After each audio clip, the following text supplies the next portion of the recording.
L'armée de l'air israélienne tient à conforter ses acquis stratégiques. L'état-major de Tsahal vient d'élaborer un livre blanc. Il analyse et définit les nouveaux besoins des forces aériennes face aux menaces auxquelles Israël doit aujourd'hui faire face, et en particulier la prolifération au Moyen-Orient de missiles solaires de plus en plus sophistiqués dont bénéficient les ennemis déclarés de l'État juif.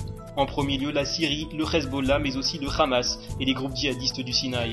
Principale préoccupation, le missile antiaérien SA-17 récemment fourni par la Russie à Damas, mais aussi l'amélioration du SA-8 par le Hezbollah. Des armes redoutables capables d'atteindre des cibles à 30 km et à une altitude de 12 000 mètres. Ce livre blanc doit permettre de doter les avions israéliens de dispositifs électroniques dernier cri, comprenant notamment des leurres. Un travail rendu possible grâce à la collaboration du groupe Rafael, spécialiste des équipements militaires de pointe. Il est sorti de sa prison avec le sourire, vêtu d'un costume et accueilli par ses deux frères. Et pourtant ce n'est que pour une durée de 7 heures que l'ancien président israélien Moshe Katsav a pu goûter à la liberté. C'est le délai que lui ont accordé les autorités pour assister au mariage de son fils. Reconnu coupable en décembre dernier par la justice israélienne de délit de meurtre, Moshe Katsav et ses proches souhaitaient la plus grande discrétion. La direction pénitentiaire a toutefois refusé la demande de la famille de pénétrer en voiture dans la prison pour éviter les photographes.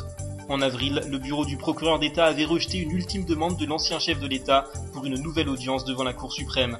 Moshe Katsav va regagner sa cellule après les festivités. Le judaïsme libéral contre-attaque. Les principaux leaders du mouvement dit Massorti ou conservative en anglais, représentant d'une vision non orthodoxe de la Torah, ont appelé les gérants d'hôtels d'Israël à traiter de manière équivalente leurs clients et non en fonction de leur sensibilité confessionnelle. Réunie ce mois-ci à Atlanta, l'Association internationale de rabbins libéraux a affirmé que plusieurs groupes de leur mouvement se sont vus refuser l'accès aux salles de prière des établissements hôteliers au motif que leurs coutumes n'étaient pas en conformité avec la tradition orthodoxe. Ils se sont vus contraints de se procurer eux-mêmes un rouleau de la Torah, et ce de crainte que l'hôtel ne se voit retirer son certificat de cacheroute.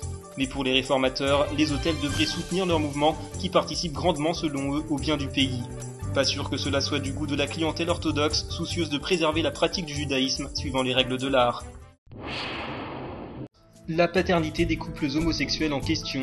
Après 2 ans d'examen, un comité public nommé par le ministère de la Santé, chargé d'examiner les questions de fertilité et de naissance, a recommandé que les couples homosexuels soient autorisés à avoir des enfants par le biais de mères porteuses. Le comité a par ailleurs fixé un certain nombre de critères auxquels doivent répondre les mères porteuses. Il peut s'agir d'une amie bénévole ou d'un parent autre que la mère, la fille, la grand-mère ou la petite-fille. Une sœur ne peut pas devenir mère porteuse d'un embryon fécondé par son frère. La maternité de substitution ne serait en outre permise que pour les couples n'ayant pas plus d'un enfant ou pour les hommes célibataires sans enfant. L'âge maximum pour devenir parent a été fixé à 54 ans. La mère porteuse doit en avoir au maximum 38. Le débat n'a quoi qu'il en soit pas fini de faire des remous en Israël. Il porte les espoirs de toute une nation sur ses épaules.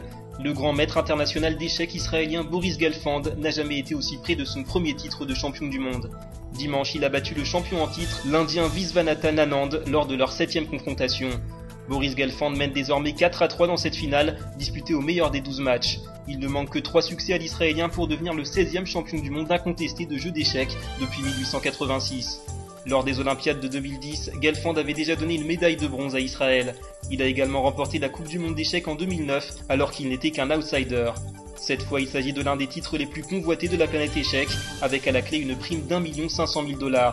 Un triomphe ferait de lui une icône de son pays.